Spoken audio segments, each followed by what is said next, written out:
कि गरीब को, मजदूर को रोजगार मिले। पहले के अधिनियम के अनुसार 100 दिन के रोजगार की गारंटी मिलती थी। आज वीपीजी राम जी के अनुसार 125 दिन के रोजगार की गारंटी हम गरीब मजदूरों को दे रहे हैं।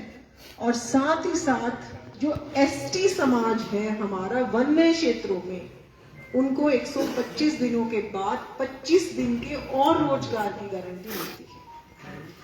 और इतना ही नहीं, आप देखते हो कि भारत एक कृषि प्रधान देश है।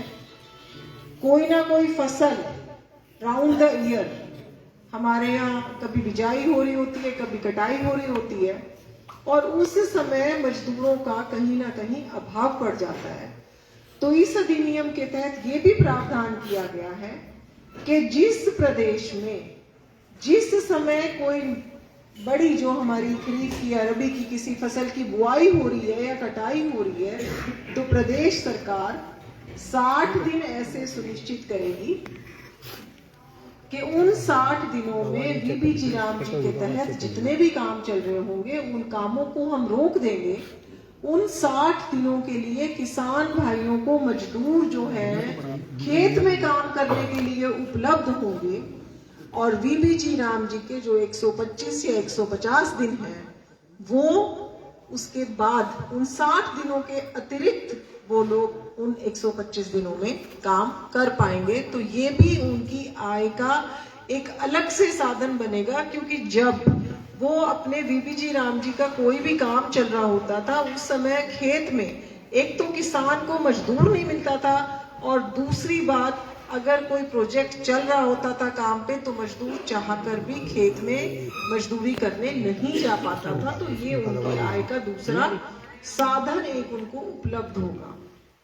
उसके बाद आज विपक्ष कह रहा है कि पैसे कम लगे, लेकिन आज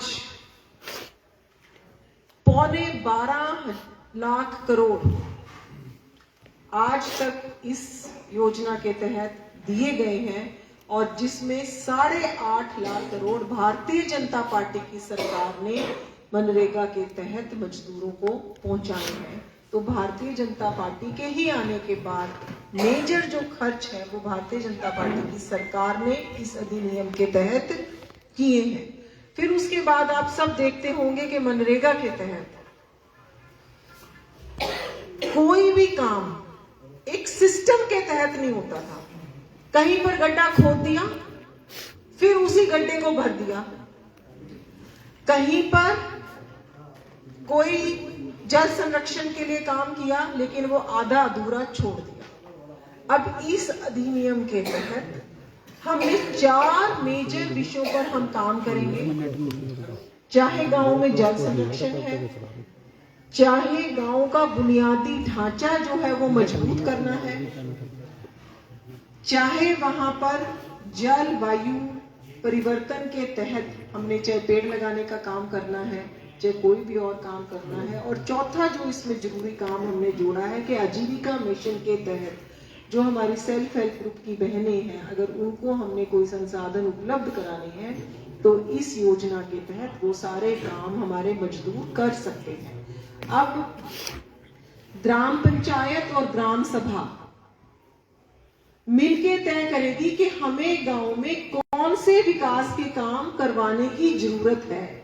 जो काम ग्राम सभा या ग्राम पंचायत पास करेगी कि हमको यहाँ सड़क बनवानी है, हमको यहाँ नाली बनवानी है, हमको चौपाल बनवानी है, हमको स्कूल में मजदूर की जरूरत है, हमको आंगनबाड़ी केंद्र में किसी काम को करवाने की जरूरत है, हमको कोई तालाब बनवाना है, हमको किसी तालाब की सफाई करवानी है, या जो हमारी सेल्फ हेल्प ग्रुप की बहनें हैं उनके लिए कोई, मान लो उनके लिए कोई सिलाई का केंद्र बनना है, कोई उनके लिए हाट की व्यवस्था होनी है, कोई 4 दीवारी बननी है जहां पर बैठकर वो अपना सामान बेच सके।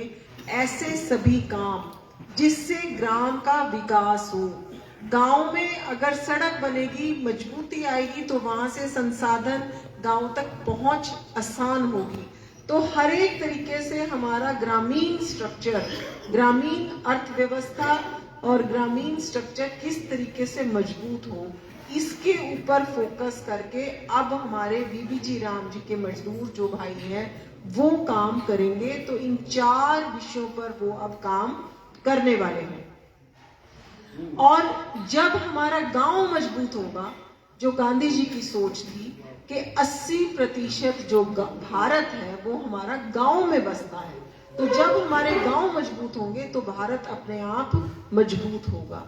साथ ही साथ इन सब कामों को पीएम गति शक्ति के साथ जोड़ दिया गया है, ताकि किसी समय भी ऐसा ना रहे कि मजदूर को देने के लिए काम ना हो, या मजदूर को ऐसा काम करना पड़े जिससे भारत 2047 में जो हम विकसित भारत का सपना देख रहे हैं, उस भारत के विकसित भारत का जो सपना हम देख रहे हैं उसको पूरा करने में जब ये सभी काम गांव में होंगे तो हमारे गांव सभी विकसित होंगे। अदरवाइज इसके बिना आज तक जब तक उनको काम ठीक तरीके से हम नहीं देते थे तो काम ऐसा होता था कि भाई गड्ढा खोद दिया, कहीं पर भी सड़क बनानी शुरू कर दी, फिर सड़क आधे में ही छोड़ दी, तो कामों का एक ठीक तरीके से बंटवारन और निपटारन नहीं हो पाता था। उसके बाद जो मजदूर भाई काम करेंगे, अब ये भी सुनिश्चित किया गया है कि उनको 1 हफ्ते के अंदर उनकी पेमेंट का भुगतान होगा। 1 हफ्ते से लेट उनकी पेमेंट नहीं होगी, जबकि पहले के अधिनियम में उनको 15 दिन में पेमेंट मिलती थी और वो भी कभी कभी आधी अधूरी मिलती थी। पहले के अधिनियम के अनुसार इस कानून में कोई पारदर्शिता नहीं थी। पहले क्या था कि ना तो उनकी कोई बायोमेट्री ली जाती थी, बहुत सारे मजदूर जिनकी डेथ हो चुकी है उनको भी जोड़ा हुआ था, कोई वहां से काम छोड़ के चला गया उनको भी जोड़ा हुआ था, और डबलिंग करी हुई थी। और जो लोग आज गरीबी रेखा से बाहर निकल गए हैं लेकिन उनका भी नाम उसमें जोड़ा हुआ था, तो बहुत सारा पैसा भ्रष्टाचार के हाथों अधिकारी कहीं ना कहीं खत्म कर देते थे। जिन लोगों को इस काम का लाभ मिलना चाहिए था, लोगों को काम का लाभ नहीं मिल रहा था, और जो इंफ्रास्ट्रक्चर में पैसा लगना था वो पैसा इंफ्रास्ट्रक्चर में नहीं लग पा रहा था। तो इसलिए इस काम की अब पहले उनकी बायोमेट्री होगी, काम निर्धारित होंगे, काम जहां पर भी वो कर रहे होंगे वहां पर उस काम का डैशबोर्ड पे डिस्प्ले होगा कि इतने मजदूर काम करेंगे, इतने दिन काम करेंगे, तब ये काम खत्म होगा। काम के साथ में जियो टैगिंग होगी, फोटोग्राफी होगी, वीडियोग्राफी होगी, और साथ ही साथ जो प्रशासनिक अधिकारी थे उनकी भी अब ट्रेनिंग करी जाएगी। जो हमारा रोजगार सहायक होता है, या जो हमारा मैट होता है, या हमारे जो टेक्निकल एक्सपर्ट्स होते हैं, उनको पहले 6% सरकार उनके ऊपर खर्चा करती थी, लेकिन उनका खर्चा बढ़ाकर अब 9% कर दिया गया है, ताकि ये सारे के सारे प्रशासनिक अधिकारी ठीक तरीके से काम करवा सके, उन कामों की मॉनिटरिंग ठीक तरीके से हो जाए, और उनकी जवाबदेही अब तय होगी कि अगर काम ठीक तरीके से नहीं होगा तो आपकी जवाबदेही होगी। तो हर तरीके से के मजदूरों को ज्यादा समय के लिए हम काम दे रहे हैं, उनके काम का टाइम से भुगतान हो रहा है, और जब भारत का मजदूर अपना पसीना बहाता है और उसको लगता है कि मेरा पसीना ऐसे ही फालतू के काम में बहाया जा रहा है, तो उसका भी मनोबल कहीं ना कहीं गिरता था। आज जब मेरे गांव का मजदूर अपने गांव के किसी एक ऐसे निर्माण कार्य में लगेगा कि कल के दिन उसको भी अच्छा लगेगा कि मैंने स्कूल बनाने में योगदान दिया, मैंने आंगनबाड़ी बनाने में योगदान दिया, मैंने चौपाल बनाने में योगदान दिया, मैंने जल संरक्षण में अपना योगदान दिया, मैंने पेड़ लगाने में अपना योगदान दिया, तो शाम को उसको भी अच्छा लगेगा कि मैंने एक रचनात्मक काम किया है। नहीं तो आप फालतू में जाओ, गड्ढा खोदो, अगले दिन कहो गड्ढे में मिट्टी डाल दो, तो उनका भी कहीं ना कहीं मनोबल गिरता था कि मैं पैसे लेके जा रहा हूं, लेकिन मैं किस चीज के लिए पैसे लेके जा रहा हूं। तो हर तरीके से फिर उस काम में भ्रष्टाचार खत्म हो, पारदर्शिता आए, अधिकारियों के या जो भी भ्रष्ट अधिकारी है उनके हाथों पैसे ना जाए, जो पात्र है उसको उसका लाभ मिले। इन सब चीजों की चिंता करते हुए ये अधिनियम हम लेकर आए ताकि लोगों को रोजगार मिले, पारदर्शी ढंग से मिले और हमारे गांव का विकास हो। विकसित भारत 2047 तक जो हम एक सपना देख रहे हैं, उसके तहत हमारे गांव जो है वो मजबूत हो। जो हमारे सेल्फ हेल्प ग्रुप की बहनें हैं, जो हमारा एक आजीविका मिशन के तहत बहुत बड़ी संख्या में बहनें काम कर रही हैं, उनको भी जो वो काम करती हैं, जो सामान बनाती हैं, उन सामान को बेचने के लिए जो प्लेटफॉर्म चाहिए थे गांव-गांव में, अब ये मजदूर उन प्लेटफॉर्म्स को भी बनाने में, चाहे वो हाट है, चाहे कहीं पर चार दीवारी बनानी है, उनको भी बनाने में ये लोग मदद करेंगे। और गांव में जल संरक्षण, जो आज अगर गांव में जल अच्छी तरीके से होगा संरक्षित, तो वहां पर कृषि भी बढ़ेगी, क्योंकि जल जो है वो कृषि के लिए बहुत जरूरी है। तो इन सब विषयों को मद्देनजर रखते हुए हमारी सरकार बीबीजी राम जी का बिल जो है वो लेकर आई है। तो हर तरीके से ये बिल आज गरीब, शोषित, वंचित, बेरोजगार जो लोग थे, जिनको रोजगार नहीं मिल रहा, उनको रोजगार दिलवाने में मदद करेगा, उनको अपने पैरों पर खड़े करने में ये बिल जो है वो मदद करेगा। तो इस भावना के साथ हम ये बिल लेकर आए हैं। लेकिन आज विपक्ष के पास ना कोई नेता है, ना कोई नीति है, तो हर समय वो लोगों को भ्रमित करने के लिए, लोगों को गुमराह करने के लिए, लोगों में अशांति पैदा करने के लिए नए नए भ्रम जो है वो फैलाने का काम करते रहते हैं। तो मेरी आप सबके माध्यम से जितने भी मजदूर भाइयों तक, ग्रामीण भाइयों तक, किसान भाइयों तक मेरी आवाज पहुंच रही है, मैं आप सबसे यही आह्वान करना चाहती हूँ कि किसी भी तरीके के भ्रम से वो बचे। और इस कानून के तहत आप सभी का एक बहुत अच्छे तरीके से लाभ होने वाला है। आप सब यहाँ पर आए, आप सब ने मेरी बात को ध्यान से सुना, आप सभी का बहुत बहुत धन्यवाद। कांग्रेस का एक आरोप है कि पहले 100% पैसा केंद्र सरकार मनरेगा में देती है, अब 40% पैसा प्रदेश सरकार को जाती है। देखिए, हाँ जी, केंद्र की जितनी भी राशि होती है उसका एक फिक्स अमाउंट प्रदेश सरकारों के पास जाता है। पहले 90% केंद्र देता था, 10% जो है वो केवल प्रदेश सरकार खर्चा करती थी। लेकिन मैं आज एक बात कहना चाहती हूँ कि जब तक मेरे पास से कोई पैसा खर्चा नहीं होता, तो उस काम में पारदर्शिता भी नहीं आती। आज जब प्रदेश सरकार को पता है कि मुझे 40% पैसा खर्च करना पड़ेगा, तो प्रदेश सरकार वो जो केंद्र से 60% आ रहा है उसको भी ठीक तरीके से लगवाने की चिंता करेगी। काम में ज्यादा पारदर्शिता आएगी। और केंद्र सरकार का एक फिक्स बजट स्टेट्स को, सब स्टेट्स को जाता है, वो चाहे इस योजना के माध्यम से जाएगा, नहीं तो किसी और योजना के माध्यम से जाएगा। और जो हमारे पूर्वोत्तर के एरिया है और जो हिमालयन एरिया है, नॉर्दर्न स्टेट्स हैं, वहां पर अभी भी 90 और 10% ही रहेगा। लेकिन स्टेट्स उन कामों की ठीक तरीके से मॉनिटरिंग करें। स्टेट्स भी चिंता करें कि केंद्र से जो पैसा आ रहा है वो ठीक तरीके से लग रहा है कि नहीं लग रहा, और जो पैसा है वो ठीक प्रोजेक्ट्स में लगे। इन कामों की चिंता करते हुए, ताकि पैसा जो है खत्म ना हो, भ्रष्ट अधिकारियों के हाथों में ना जाए, इस चीज की चिंता करते हुए आज केंद्र ने ये चिंता की है कि 60% और 40% का अनुपात जो है वो रहेगा।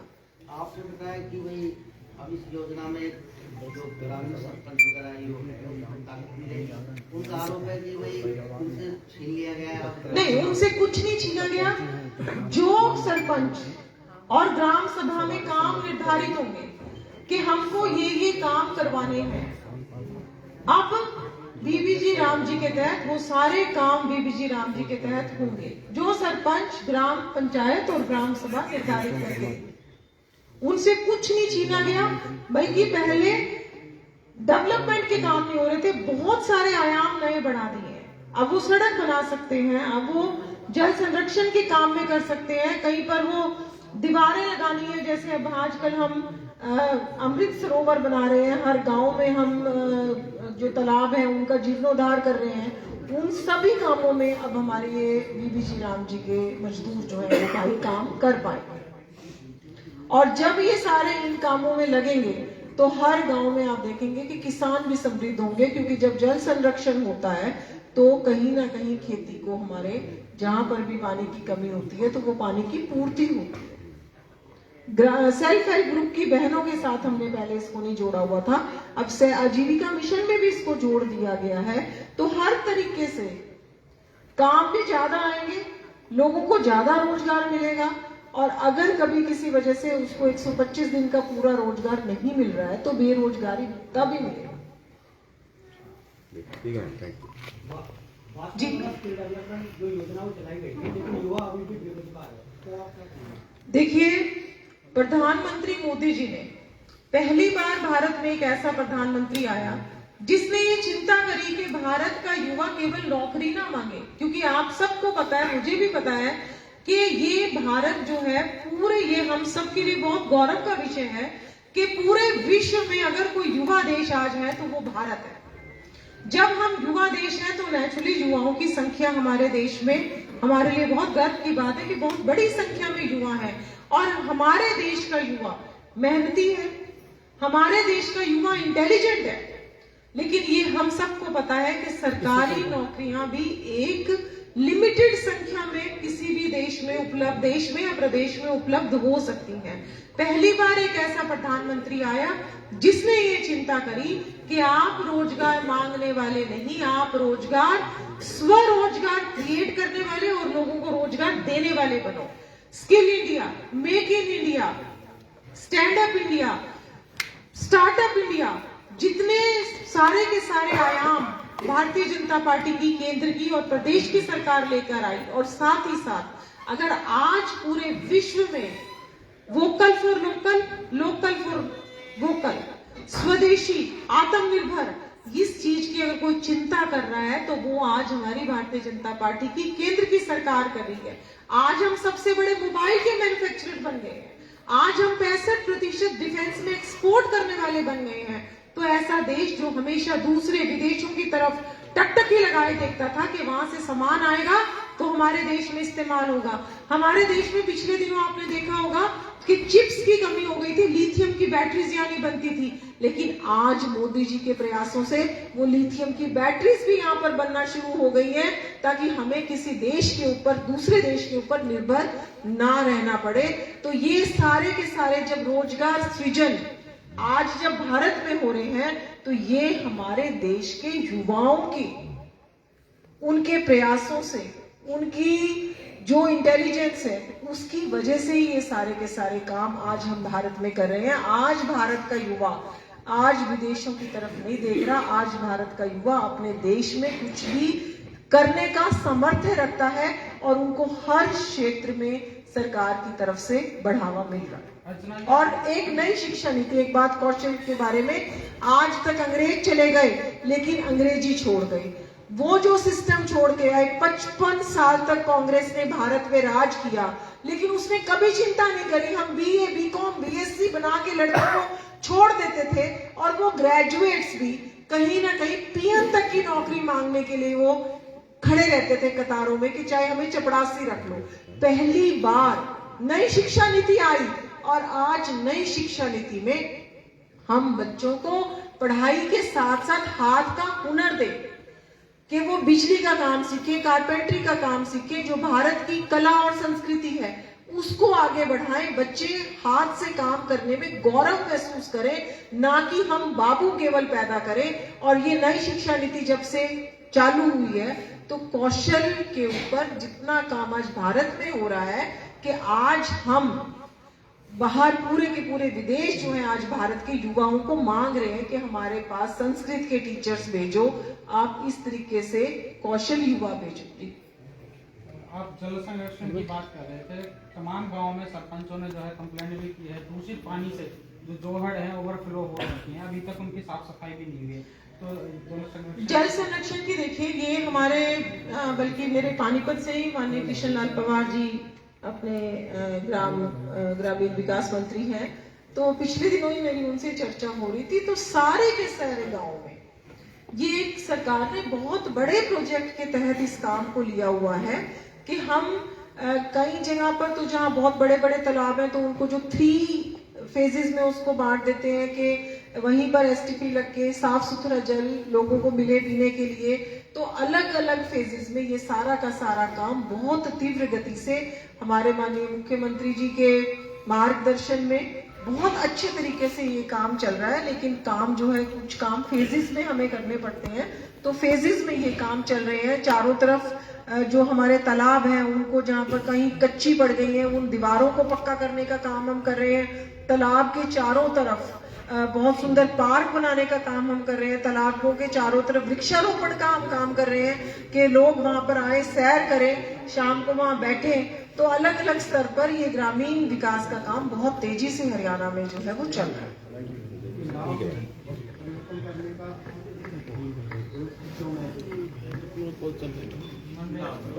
वो कहते हैं महात्मा गांधी के आपके नहीं थे, नाम तो देखिए, पहले ये योजना कांग्रेस की सरकार ने ग्रामीण रोजगार के नाम से इसको शुरू किया। फिर इन्होंने इसको चेंज करके जवाहर रोजगार योजना कर दी। फिर उसके बाद 2004 में इसको उन्होंने नरेगा कर दिया। फिर चुनाव आया, चुनाव के मद्देनजर इन्होंने इसको मनरेगा कर दिया। तो आज गांधी जी का जो सपना था कि 80% जो भारत है वो गांव में बसता है और ग्राम जो है वो हमारे विकसित हो, तो जो महात्मा गांधी का सपना था और भारत में राम राज्य की स्थापना है, तो राम जो है हम सबके दिलों में बसते हैं, हम सबके आराध्य हैं। तो हम महात्मा गांधी जी के भी मरते हुए लास्ट शब्द थे, हे राम। तो आज भारतीय जनता पार्टी महात्मा गांधी जी के उस सपने को कि हमारे गांव विकसित हो, गरीब को रोजगार मिले और राम जो हमारे आराध्य हैं, जो हमारे दिल में बसते हैं, उनके, वो तो चांस की बात है कि बीबीजी राम जी के इसमें राम, रोजगार, आजीविका मिशन ये आ गया।